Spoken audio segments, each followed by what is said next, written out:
આજે નવસારી જિલ્લા ભારતીય જનતા પાર્ટીની આખી ટીમને અભિનંદન આપું છું અને જનતાને વિશેષ આપું છું એટલા માટે કે અમે સવારથી મારી સાથે અમારા અધ્યક્ષ ભાઈ શ્રી ભુરાભાઈ, પ્રભારી શ્રી શંકરભાઈ, આપણા સંસદ સભ્ય ભાઈ શ્રી ધવલભાઈ, અમારા ચૂંટણી કન્વીનર અશોકભાઈ, એની સાથે અન્ય આગેવાનો સતત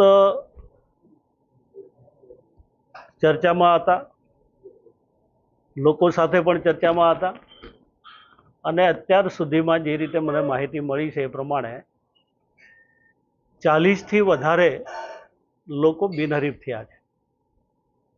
6 જેટલી જિલ્લા પંચાયત છે, 11 તાલુકા પંચાયતના અત્યાર સુધી આંકડા એટલે કે 2 દિવસ પહેલાંના છે, હજુ પણ થવાની સંભાવના છે। ગંડેવી નગરની અંદર 21 જેટલા બિનહરીફ થઈ ગયા છે।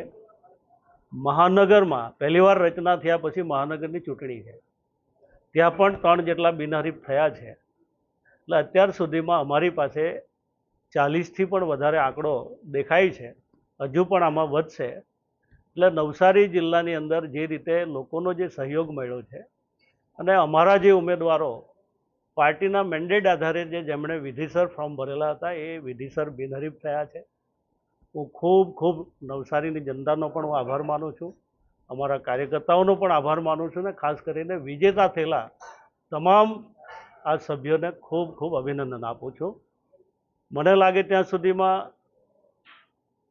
જે રીતે નવસારીનું જે પરિણામ આવ્યું છે, અમને શરૂઆતથી જ એવું લાગતું હતું કે પૂરા નવસારીમાં વાંસદાથી લઈ, ચીખલીથી લઈ, ખેરગામથી લઈને જે ટ્રાઇબલ પટ્ટો છે ત્યાં પણ જબરજસ્ત માહોલ છે। આ વખતે અમે પૂરેપૂરી સીટ જીતવાના પ્રયત્ન કરીએ છીએ, એટલે બાકી રહેલી સીટો પણ અમે તમામ જગ્યાએ અમારા ઉમેદવારો જીતશે એવો મને પૂરો વિશ્વાસ છે। કારણ કે આ વખતનો માહોલ અને આદરણીય નરેન્દ્રભાઈ પ્રત્યે જે આદિવાસી હોય કે અન્ય સમાજ હોય ખૂબ ભરોસો છે। નગર હોય કે મહાનગર હોય ત્યાં પણ એટલું બધું વાતાવરણ સારું લાગે છે, કારણ કે ગુજરાત સરકાર અને ભારત સરકારના કરેલા કામો કોઈ વિગ્રહ નહીં।